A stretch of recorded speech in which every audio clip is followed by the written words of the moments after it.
ملائكته يصلون على النبي يا أيها الذين آمنوا صلوا عليه وسلموا تسليما সকলে মহব্বত নিয়ে ভালোবাসা নিয়ে দুরূদ ইব্রাহিম পড়ুন আমার সঙ্গে আল্লাহুম্মা সাল্লি আলা মুহাম্মাদিন ওয়া আলা আলি মুহাম্মাদ কামা সাল্লাইতা আলা ইব্রাহিম ওয়া আলা আলি ইব্রাহিম ইন্নাকা হামিদুম মাজিদ اللهم بارك على محمد وعلى آل محمد كما باركت على إبراهيم وعلى آل إبراهيم إنك حميد مجيد بلغ العلا بكماله كشاف الدجى بجماله حسنت جميع خصاله صلوا عليه মেঘময়ূরী পশ্চিমে যে ওই আমার সালাম নবীর দেশে দিও রওজা জিয়ারতের আশায় রওজা জিয়ারতের আশায় পিয়াসী অন্তর যেথায় আমার প্রিয় নবী ঘুমাই নিরন্তর বালাগাল উলা বিকামালিহি কাশাফাত দুজা বিজামালিহি হাসনাত জামিউ খিসালিহি সাল্লু আলাইহি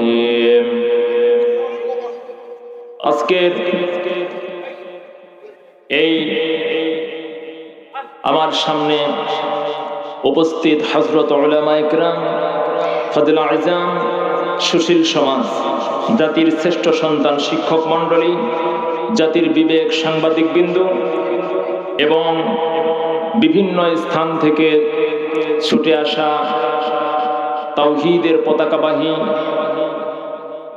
এবং কালিমার ঝান্ডাবাহী দিন ইসলামের নরসারদুল বীর মুজাহিদ প্রাণপ্রিয় দিনী ভাইরা আড়ালে বসে আছেন শ্রদ্ধেয়া সম্মানিতা মা ও বোনেরা আলোচনার প্রারম্ভেই আবারও আনুষ্ঠানিকতার মধ্য দিয়ে আমার পক্ষ থেকে দিল খোলা সালাম আসসালামু আলাইকুম ওয়া রাহমাতুল্লাহি ওয়া বারাকাতুহু আপনারা সকলে কেমন আছেন আলহামদুলিল্লাহ আল্লাহ রাব্বুল আলামিন ভালো রেখেছেন আমি আপনাদের সামনে সরাসরি কোরআন থেকে আলোচনা করব কারণ আল্লাহ রাব্বুল আলামিন আমাদেরকে যে কিতাব দিয়েছেন তা এই গোটা পৃথিবীতে যার তুলনা হয় না ঠিক কিনা বলেন অসংখ্য কিতাব এই পৃথিবীতে লেখা হয়েছে কিন্তু এই কোরআনের মতো একটি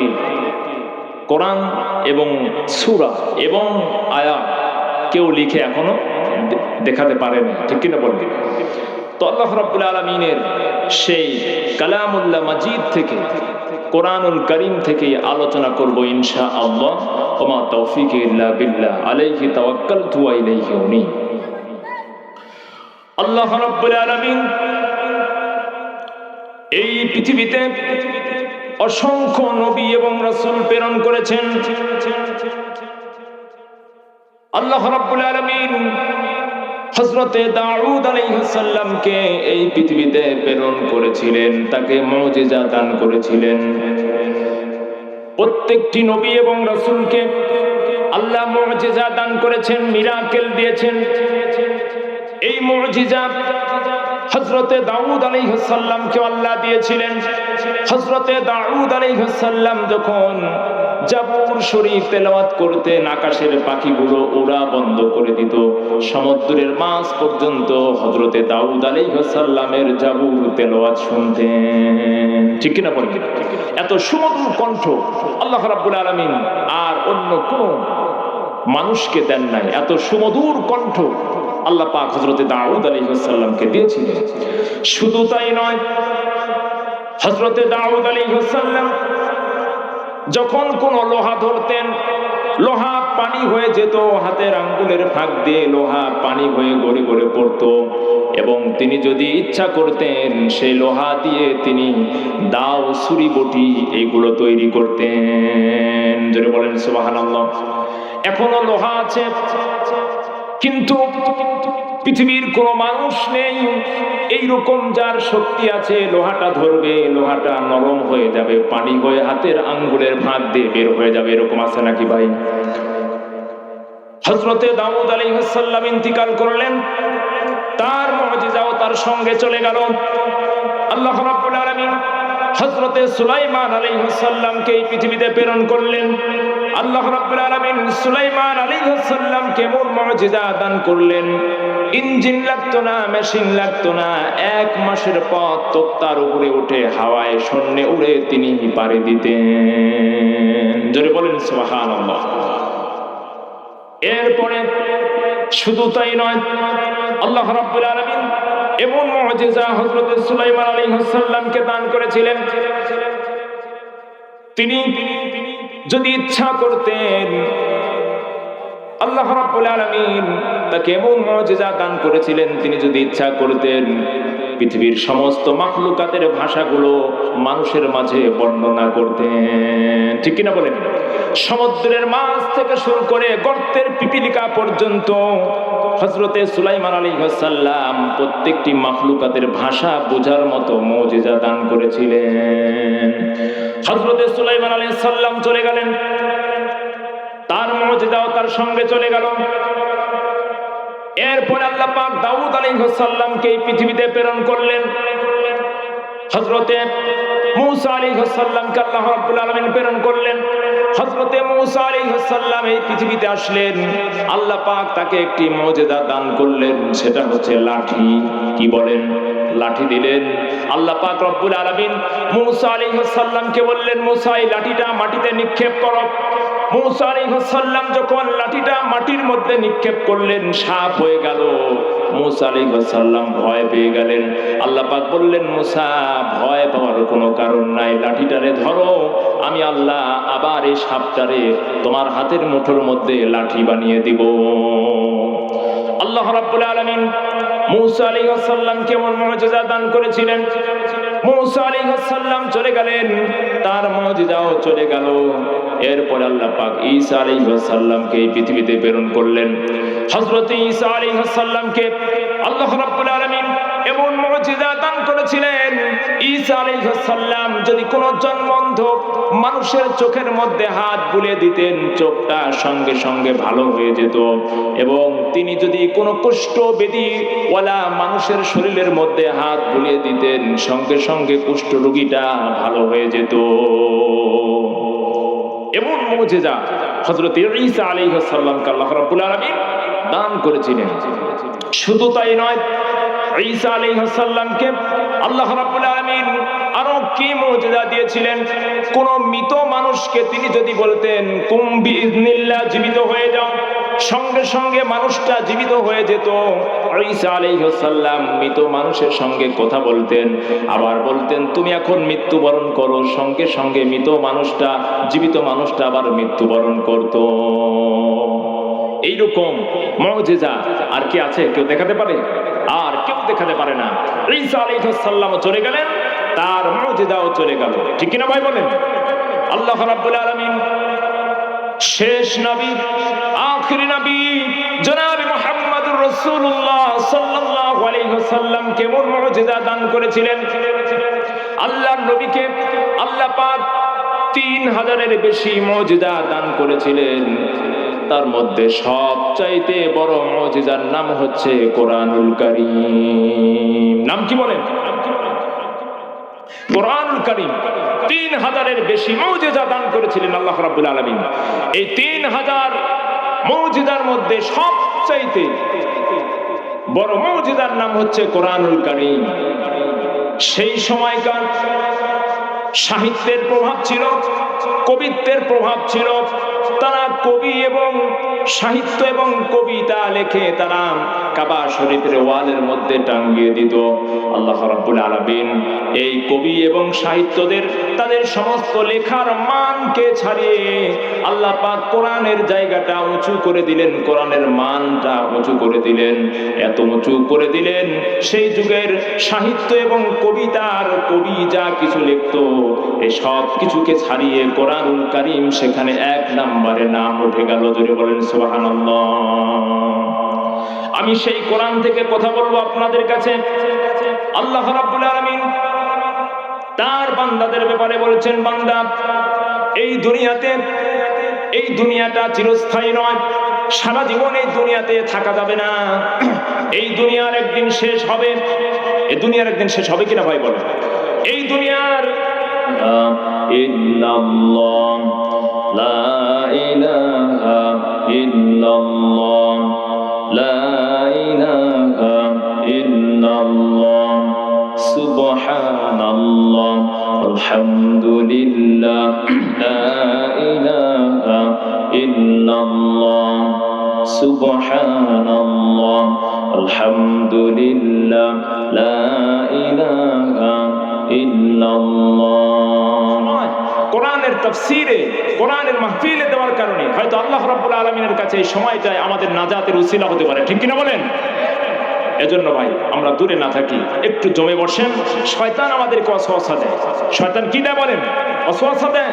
শয়তান আমাদেরকে কোরআনের পথ থেকে দূরে সরায়, আল্লাহ নবীর পথ থেকে আমাদেরকে দূরে সরিয়ে দেয়। এজন্য শয়তানকে আমরা এ কাজ করতে দিব না। রাজি আছেন সবাই ইনশাআল্লাহ? আলহামদুলিল্লাহ। আল্লাহ পাক রব্বুল আলামিনের কাছে শয়তান 3 দফা দাবি করেছেন। কয় দফা বলেন? 3 দফা দাবি করেছেন।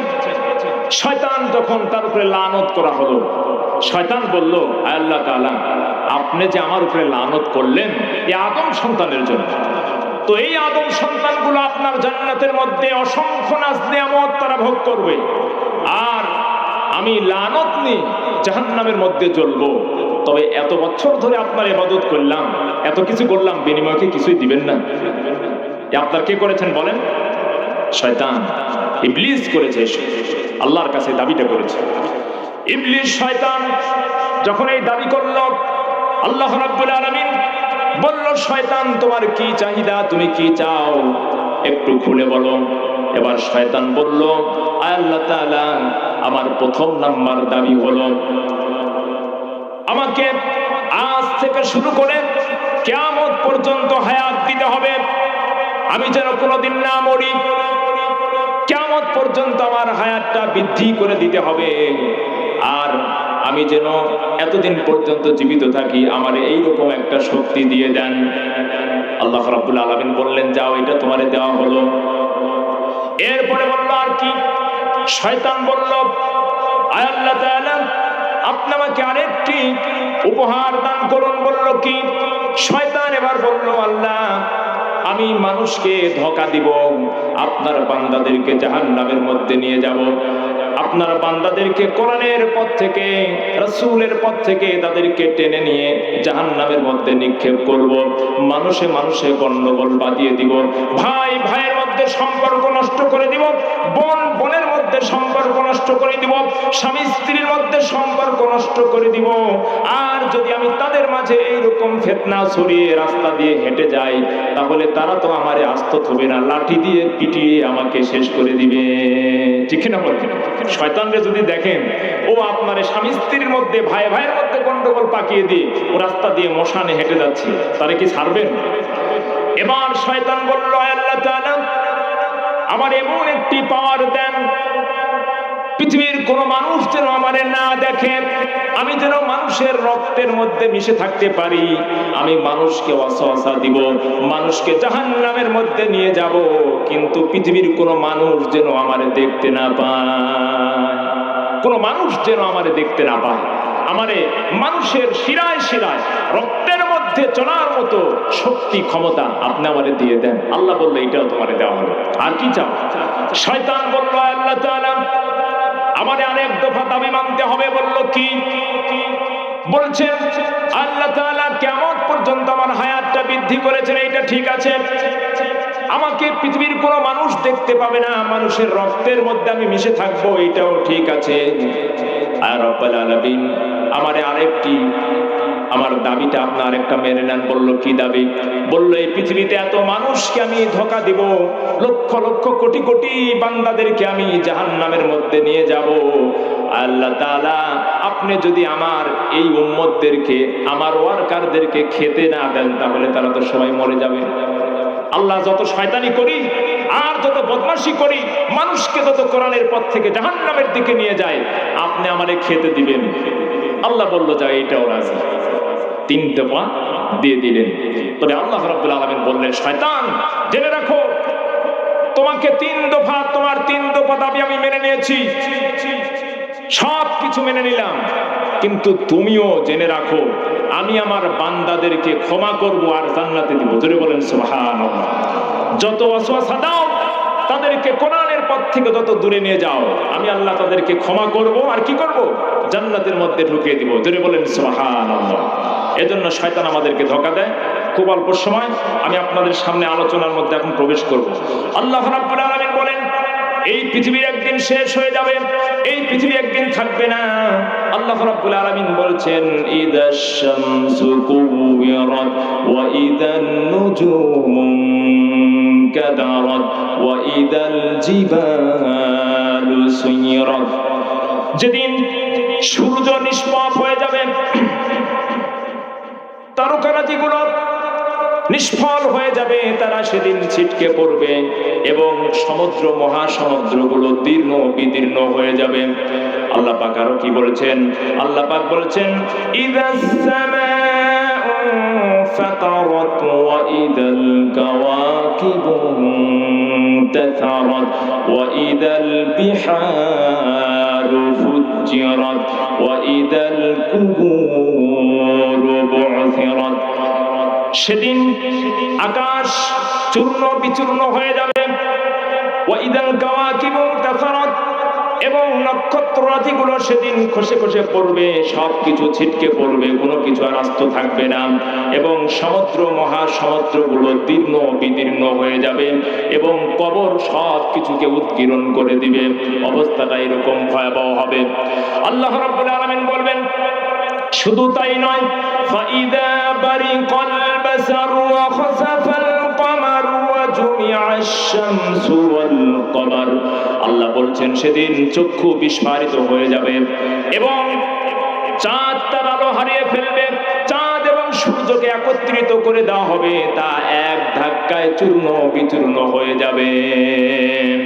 আল্লাহ রাব্বুল আলামিন আরো বলছেন ওয়া হুমিলাতিল আরদু ওয়াল জিবালু ফাদুক্কাতা দাক্কাতাও ওয়াহিদা।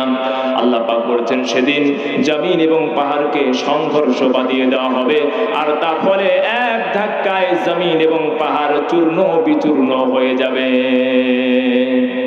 আল্লাহ রাব্বুল আলামিন সেই দিন বলবেন ডেকে ডেকে লিমানিল মুলকুল ইয়াউম লিল্লাহিল ওয়াহিদুল কাহ্হার।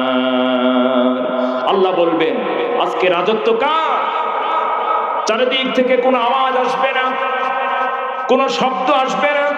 আল্লাহ রাব্বুল আলামিন বলবেন আজকে রাজত্ব হলো পরাক্রমশালী সেই মহান আল্লাহ পাক রব্বুল আলামিনেরই রাজত্ব, আর কারো নয়। এই দুনিয়াতে কত রাজা দেখলাম, কত মহারাজা দেখলাম, কত স্বৈরাচার দেখলাম, তারা তাদের যাদের তর্জহিনে লক্ষ লক্ষ কোটি কোটি মানুষ উঠতো আর বসতো, তারা কত এই দুনিয়ার জমিনে জুলুম করেছে। আল্লাহ পাক তাদেরকে জিল্লতির সঙ্গে বিদায় করে দিয়েছেন, ঠিক কিনা বলেন? কত রাজা দেখলাম, কত বাদশা দেখলাম, ফুলের মালা নিয়ে কুলাতে পারে না, পা থেকে মাথা পর্যন্ত ফুলের মালা। আল্লাহ পাক রব্বুল আলামিন এমন জিল্লতির সঙ্গে তাদেরকে বেইজ্জত করলেন, জুতার মালা নিয়ে তারা জেলের মধ্যে ঢুকে গেলেন, ঠিক কিনা বলেন? আল্লাহ রাব্বুল আলামিন সেই দিন তো বলবেন, আরো কি বলবেন? আল্লাহ বলছেন আল মুলকু ইয়াউমা ইদিনিল হাক্কু লিররহমান ওয়া কানা ইয়াওমান আলাল কাফিরিনা আসীরা। আল্লাহ রাব্বুল আলামিন বলবেন আজকে রাজত্ব শুধুই রহমানের। কার বলেন? আজকে রাজত্বটা শুধুই রহমানের, আর কারো নয়। ওয়া কানা ইয়াওমান আলাল কাফিরিনা আসীরা। আর সেদিন কাফেরদের জন্য ভীষণ কষ্ট হবে, তাদের জন্য সেই দিনটা অত্যন্ত ভয়াবহ হবে। কাদের জন্য ভয়াবহ হবে ভাই? কাফেরদের জন্য। আল্লাহ রাব্বুল আলামিন বলছেন যারা কাফের, কুফুর, এর আবিধানিক অর্থ হচ্ছে গোপন করা। কি করা বলেন? গোপন করা। এই জন্য অন্ধকার রাতকে কাফের বলা হয়েছে। অন্ধকার রাতকে কি বলা হয়েছে? কাফের বলা হয়েছে। যা মহাসত্যকে ঢেকে দেয় একে বলা হয় কুফুর, কাফের। যারা মহাসত্যকে অস্বীকার করে এদেরকে কি বলা হয়? কাফের। যারা আল্লাহর আইনকে অস্বীকার করে, যারা কোরআনকে অস্বীকার করে, আল্লাহর দ্বীনকে অস্বীকার করে, এদেরকে কোরআনের ভাষায় বলা হয় কাফের। কি বলা হয় বলেন? কাফের বলা হয়। একথা আমি বলছি না, একথা বলছেন আল্লাহ পাক রব্বুল আলামিন। ওয়া কানা ইয়াওমান আলাল কাফিরিনা আসীরা। সেই দিন কাফেরদের জন্য অত্যন্ত ভয়াবহ হবে, কষ্টের হবে। কেমন হবে? আল্লাহ রাব্বুল আলামিন বলেছেন তাদের সেই দিনটা এত ভয়াবহ হবে। আল্লাহ এই জন্য বলছেন এই কাফেররা আলোর পথ খুঁজে পায় না। কিসের পথ পায় না? আলোর পথ তারা খুঁজে পায় না।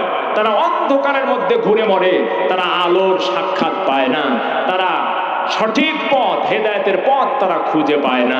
কারণ তারা হচ্ছে কাফের, তারা হচ্ছে মহাসত্যকে অস্বীকার করেছে। ঠিক কিনা বলে?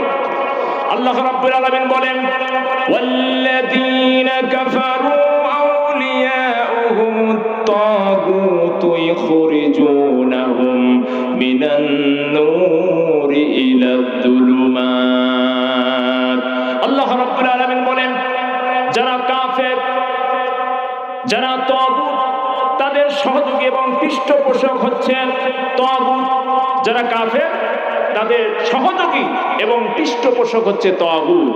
তাগুত হচ্ছে কোরআনের ভাষায় তাদেরকে বলা হয় যারা আল্লাহর আইনকে অস্বীকার করে, আল্লাহর দ্বীনকে অস্বীকার করে, আল্লাহর বিধানকে অস্বীকার করে এবং অন্যদেরকেও এটা মানতে বাধ্য করে। একে বলা হয় কি বলেন? তাগুত। এরা হচ্ছে তাগুত। এরা অন্ধকারের মধ্যে ঘুরে মরে, এরা আলোর পথ খুঁজে পায় না। কারণ এদের উপরে লানত কার বলেন? আল্লাহ পাকের লানত এবং সকল সৃষ্টিকুলের লানত হচ্ছে এদের উপরে। এই জন্য এরা আল্লাহর পথ এবং নূরের পথ, আলোর পথ তারা খুঁজে পায় না। একথা কে বলছেন? আল্লাহ রাব্বুল আলামিন বলছেন। এরপরে আল্লাহ পাক কাফেরদের কথা শোনাচ্ছেন। এই কাফেরেরা কেমন দেখেন? এই পৃথিবীতে সবচাইতে নিকৃষ্ট জীব হচ্ছে যারা আল্লাহর আইনকে অস্বীকার করেছে। আল্লাহর জমিনে সবচাইতে নিকৃষ্ট জীব তারা যারা মহাসত্যকে অস্বীকার করেছে, এরা হলো সবচাইতে নিকৃষ্ট জীব। এই কথা আমি বলি নাই, আল্লাহ বলছেন। আল্লাহ পাক রব্বুল আলামিন বলছেন ইন্না শাররাদ-দাওয়াবি ইনদাল্লাহিল্লাযীনা কাফারু ফাহুম লা ইউমিনুন। আল্লাহ রাব্বুল আলামিন বলছেন আল্লাহর জমিনে বিচরণশীল যত জীব আছে তার মধ্যে সবচাইতে নিকৃষ্ট জীব হলো যারা ঈমান আনে নাই, যারা অবিশ্বাসী। সবচাইতে নিকৃষ্ট জীব হচ্ছে তারা যারা আল্লাহর প্রতি ঈমান আনে নাই, যারা আল্লাহর আইনকে অস্বীকার করেছে, আল্লাহর বিধানকে যারা উপেক্ষা করেছে। এরা হচ্ছে আল্লাহর জমিনে যত সৃষ্টি আছে তার মধ্যে সবচাইতে নিকৃষ্ট জীব। বুঝতে পেরেছেন কথা? এখন দেখেন শুধু নিকৃষ্ট জীব বললেই চলে না, এরা আরো কেমন? এরা হলো চতুষ্পদ জানোয়ারের মতো। কিসের মতো? চতুষ্পদ জানোয়ারের মতো এরা। একথা আমি বলছি না ভাই, একথা কে বলছেন? কোরআন বলছে। আল্লাহ রাব্বুল আলামিন বলছেন ওয়া মাসালুল লাযীনা কাফারু কামাসালিল লাযী ইয়ানঈকু বিমা লা ইয়াসমাউ ইল্লা দুআআন ওয়া নিদাআন। আল্লাহ রাব্বুল আলামিন বলছেন এরা হলো ওই রাখালের মতো যে রাখাল তার পশুদেরকে নিয়ে চারণ ভূমিতে চলে গেল, আর তার পশুদেরকে একটা ডাক দিল। শুধু তার পশুরা, ওই সমস্ত ছাগলগুলো শুধু একটা ডাক শুনলো, কিন্তু তার মালিকে কি বললো তারা তা বুঝে না। আল্লাহ রাব্বুল আলামিন বলেছেন, সুম্মুম বুকুমুন উময়ুন ফাহুম লা ইয়াকিলুন। এরা হলো বোবা, এরা বধির, এরা অন্ধ, এরা কিছু বুঝে না। এরা কি বলেন? এরা হলো বোবা, এরা বধির, এরা অন্ধ, এরা কিছু বুঝে না। যারা আল্লাহর জমিনে আল্লাহ তাদেরকে চোখ দিলেন, চোখ দিয়ে তারা সব কিছু দেখলো, কিন্তু আল্লাহর কোরআন দেখলো না, আল্লাহর দ্বীন দেখলো না, নবীর সুন্নাহ দেখলো না। এই চোখ দিয়ে তারা সব দেখলো, কিন্তু হক দেখলো না। কি দেখলো না বলেন? তারা সব দেখলো, কিন্তু হক তারা খুঁজে পায় না, তারা হক দেখলো না। আল্লাহ রাব্বুল আলামিন বলছেন, তারা সব দেখলো কিন্তু হক দেখলো না। আল্লাহ তাদেরকে কান দিয়েছেন, কান দ্বারা তারা ভালো কিছু শ্রবণ করে না। আল্লাহ রাব্বুল আলামিন তাদেরকে দিল দিয়েছেন, দিল দিয়ে তারা ভালো কিছু উপলব্ধি করে না। আল্লাহ বলছেন, উলাইকা কাল আনআমি বাল হুম আদল। এরা হলো চতুষ্পদ জানোয়ার। এরা কি বলেন? এরা হচ্ছে চতুষ্পদ জানোয়ার। একথা কে বলছেন? আমি বলছি। আল্লাহ পাক বলছেন যে যাদের কান আছে, কান দিয়ে ভালো কিছু শুনে না, চোখ আছে, চোখ দিয়ে তারা ভালো কিছু দেখে না, এবং দিল দিয়েছি, বিবেক দিয়েছি, এই বিবেক দিয়ে তারা আল্লাহর দ্বীনকে তারা বুঝে না, হক তারা বুঝে না। এরা হলো চতুষ্পদ জানোয়ার, বালহুম আদল, এবং এর চাইতেও নিকৃষ্ট। এর চাইতে কি বলেন? নিকৃষ্ট। এরা হলো শূকর, কুকুর এবং শ্রীগালের চাইতেও নিকৃষ্ট। একথা কে বলছেন? আল্লাহ রাব্বুল আলামিন বলছেন, এই সমস্ত কাফেররা সেই দিন আল্লাহ পাকের সামনে অত্যন্ত তারা মর্মাহত হবেন। আল্লাহ রাব্বুল আলামিন বলেন, সেই দিনটা এই সমস্ত কাফেররা, তাদেরকে আমি চোখ দিয়েছি, তারা চোখ দিয়ে শুধু নারীর সৌন্দর্য দেখলো, আর বিভিন্ন ভাবে তারা নারীদের অঙ্গ প্রত্যঙ্গ নিয়ে, বিশেষ বিশেষ অঙ্গ প্রত্যঙ্গ নিয়ে তারা কবিতা লেখলো। এরকম কবি আছে না ভাই? আমাদের বাংলাদেশের কবি, সাহিত্য তারা বড় বড় বাংলাদেশের বড় বড় সেমিনারে গিয়ে তারা জাতীয় পুরস্কার পায়।